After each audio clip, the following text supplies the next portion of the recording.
Bonjour, bienvenue à Sport International. Victoire des Canadiens à Edmonton par la marque de 5 à 2. Une septième victoire dans leurs 8 derniers matchs. C'est l'effet Martin Saint-Louis qui est en train de se produire en ce moment. Tout le monde dans l'équipe joue super bien.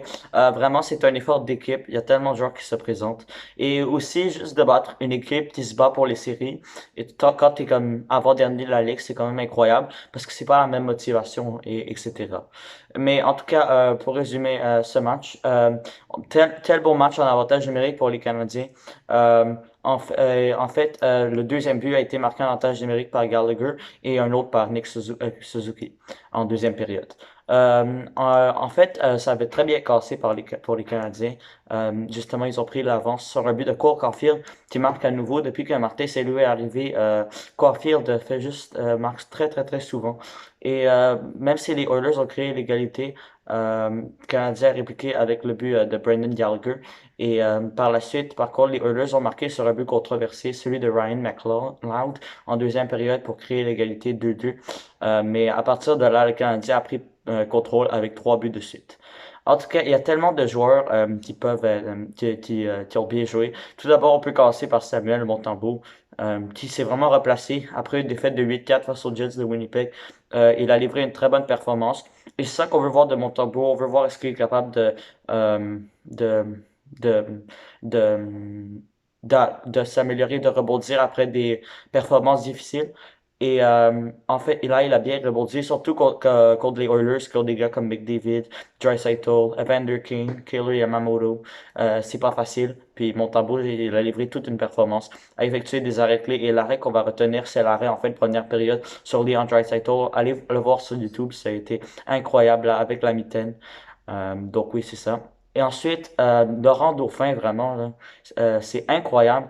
Depuis que Martin Saint-Louis est arrivé, il joue comme 15 minutes par match, mais il livre des bonnes présences, puis il a été capable de maintenir Draisaitl et McDavid. Et je suis pas en train de le comparer à Philippe Danault, mais je vois un peu de Philippe Danault en lui, dans le sens qu'il est beau défensivement, il est capable de contrer les beaux joueurs de l'autre équipe. Mais en tout cas, je suis pas du tout en train de le comparer à Philippe Danault, vraiment. Genre, juste une petite mini version de Philippe Danault, mais c'est ça. Euh, ensuite, c'est ça. J'ai aimé aussi Nick Suzuki. Il a eu un match de 3 points contre Calgary, maintenant un match de 3 points contre Edmonton. Donc 6 points en 2 matchs lors du voyage de l'Alberta. Et, en Alberta. Et Suzuki, il décoche maintenant beaucoup de tirs. Et il s'est fait refuser un but. Et puis juste après, il en a marqué un avec le même tir. Et Suzuki est très intelligent et plusieurs fois on l'a vu faire des bonnes feintes. En première période, une fois sur Darnell Nurse et même en deuxième période. Donc Suzuki a beaucoup de talent et également maintenant il est déjà à 40 points et je pense que ça fait 55 ou 56 matchs qu'il a joué puisqu'il a disputé tous les matchs du Canadien cette saison. Donc c'est notre meilleur attaquant. Euh, c'est le gars autour duquel on va devoir bâtir. Donc, je pense que vraiment Suzuki, surtout récemment, c'est rassurant. Et puis, on espère qu'il va pouvoir la saison prochaine livrer des très bonnes performances encore et qu'il soit même encore meilleur. Euh, il n'est pas toujours très constant, mais vraiment récemment, la Suzuki, c'est incroyable. Euh, ensuite, encore, il y a le trio de Pitlick et Lakonen qui est fait très bien. Lakonen a marqué, puis Pitlick a disputé un autre fort match. C'est un gars qui fait pas beaucoup d'erreurs, mais qui est aussi comme très rapide et peut emmener beaucoup d'énergie, beaucoup d'attitude positive. Donc c'est super de l'avoir. Et les défenseurs il y a aussi des bons défenseurs. Je veux dire, Sherrod, Kulak, Petrie ont tous connu des forts matchs. Et surtout leur jeu défensif s'est vraiment amélioré. Sherrod va bientôt se faire échanger, mais là sa valeur est en train de monter.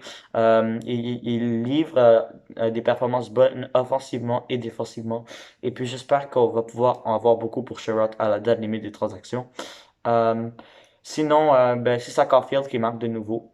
Et, euh, et aussi, tu as Hoffman qui a marqué son 200e but dans la LNH. Donc, dans le fond, il y a tellement de bons joueurs qui contribuent à ses succès. Et c'est ça qui est bien en ce moment, c'est que Martin Saint-Louis est en train de soutirer le meilleur de tout le monde. Et Martin Saint-Louis, pour lui, l'effort, c'est très important. Et puis, c'est ça qu'on est en train de faire. Et je suis un peu surpris vraiment qu'on ait perdu ce match du côté des Oilers, puisque c'était un match qu'il faut absolument gagner. Tu es en train de te battre pour les séries et tu joues contre une des pires équipes de la ligue. Et t'as McDavid et Draisaitl. Je sais pas, j'ai été un peu surpris qu'ils ont pas réussi à livrer une grosse performance. Mais bon, les Oilers, c'est une équipe qui va définitivement devoir faire mieux, puisque on a des grosses attentes envers eux, surtout qu'ils ont les deux meilleurs joueurs de la LNH en ce moment, Draisaitl et McDavid. Mais on dirait qu'on manque de profondeur défensivement et devant le fil. Alors, merci de m'avoir écouté et bonne journée.